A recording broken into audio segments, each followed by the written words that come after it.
3 in 5 men and 4 in 5 women believe that cheating isn't a sin.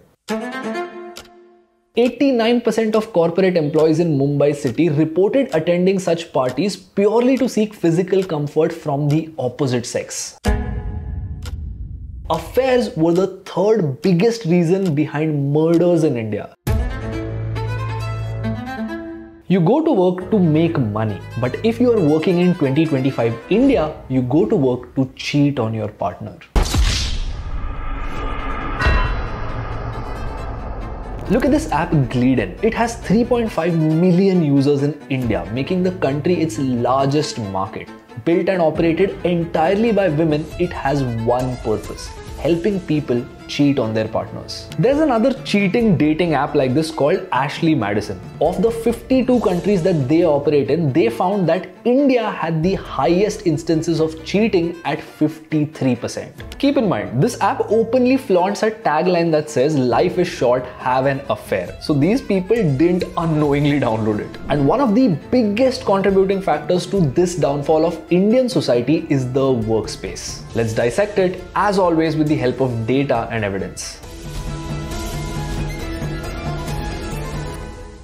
Recently, a guy asked my friend out on a date. He was her senior at work, twice her age, with 2 kids who were almost her age. I gasped at how horrible this was, but it wasn't an isolated incident. Economic Times reported that in India, 1 in 3 people admitted to cheating at the workplace. And what's even more shocking is that 1 in 2 people have dated their boss. 2 in 3 people have dated someone in a higher position than them. Some of them even got ahead in their careers because of this, but anyway, more on that later. This survey studied 1,000 people across industries, and 10 years later, when a similar survey was conducted, the 1 in 3 figure was consistent. Weird, our roads have gotten worse, but the cheating hasn't stopped. But jokes aside, the question is, why now? Hasn't humanity evolved and gotten better over time? Why is it that suddenly loyalty, which is supposed to be a bare minimum, feels too expensive? Think about it. After the pandemic, there was a huge social media boom, and I like to call it the great shallowing. We switched to dating apps and Instagram to find love and make connections. We were seeing the most attractive people here, the flashiest of lifestyles. As a result, our expectations from love and life turned extremely shallow, and when you combine this shallowness with what's happening in Indian society and Indian workplaces at the moment,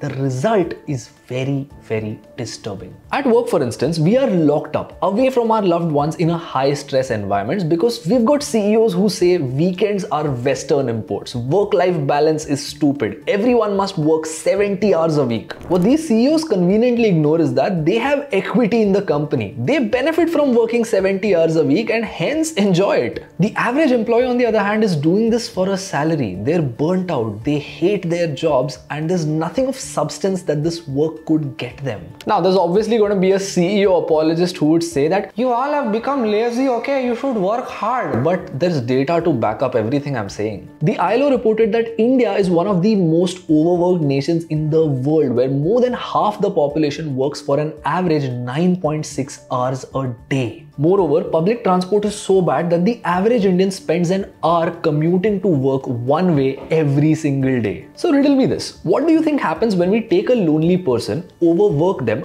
underpay them, and keep them in a terrible environment that they despise away from their partners for 12 out of the 24 hours a day? We get a breeding ground for office affairs. Now, what I'm about to tell you is shocking, but if you learned something new up until this point, consider subscribing to the channel. It's free for you, but it keeps us insanely motivated. While cheating isn't justified at all, wanting to find connection is only natural, and corporations love to say we are a family. And this culture starts replacing your real one. You share birthdays, offsites, parties, drinks, deadlines with these people, and that becomes your only source of validation. After the social media boom, loneliness and dopamine addiction were at an all-time high, so we seek them wherever we can. And you remember I said many Indians were cheating on their partners with their superiors. Turns out that helps you get ahead in your career. In India, this is a win-win. A research firm called Sinovate conducted a survey which found that more than half the people who were cheating on their partners in a corporate setting were doing it with their bosses and admitted that it helped them get ahead in their careers. And sadly, in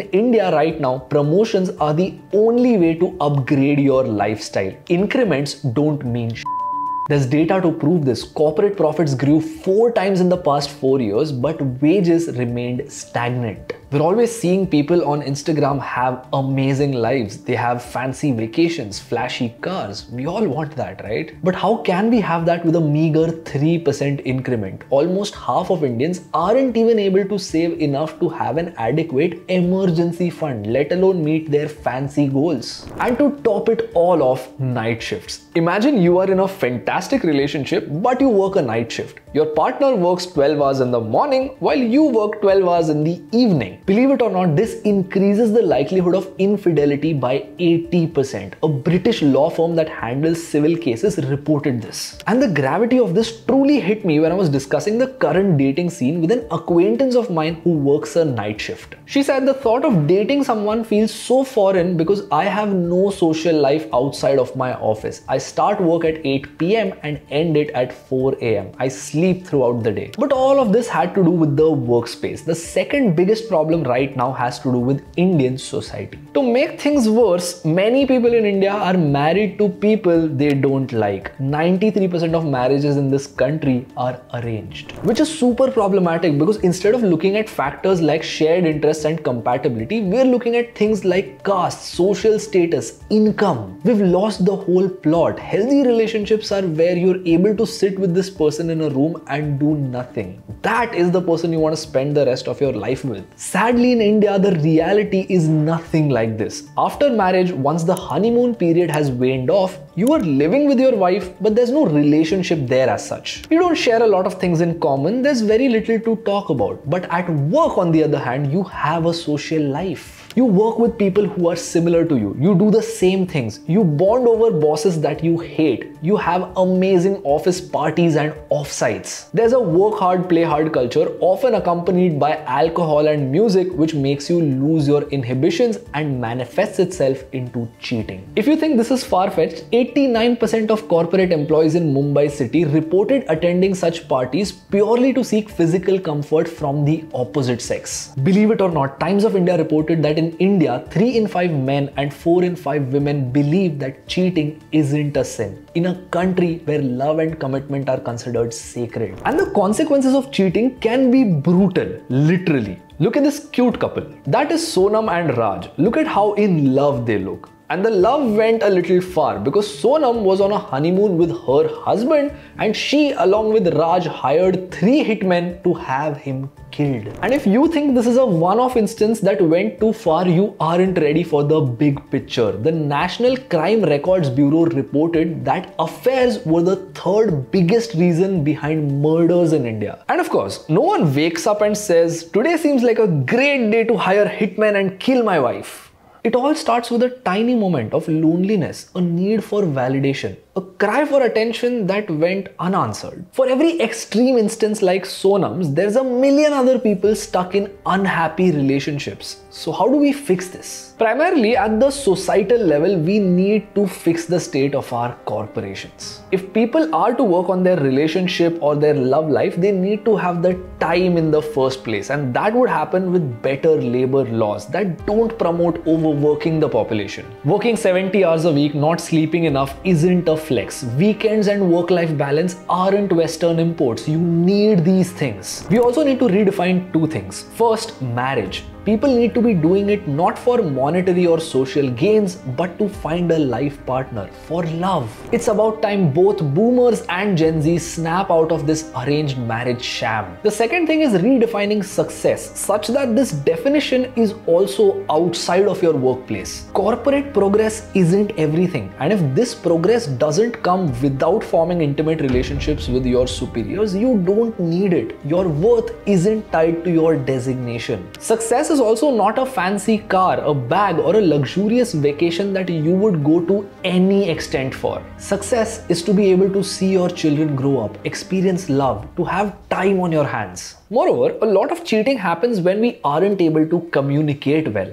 Instead of saying, I feel neglected, we say, you don't care. And the reason we do this is because there's no comfort between partners. And when there isn't comfort, you start seeking it elsewhere. So start by building that comfort, by finding shared interests, doing activities together, having no phone time zones. Effort is what would keep your relationship alive, and without it, the cheating epidemic would never end. Now, I was about to end the video, but I'd like to share the best relationship advice I have ever received. It's one sentence. Love is a choice. You aren't the most attractive or interesting person in the room, and frankly, neither is your partner. There will always be someone better, but love is a choice that you make to stay, to celebrate and appreciate your partner as they are every single day.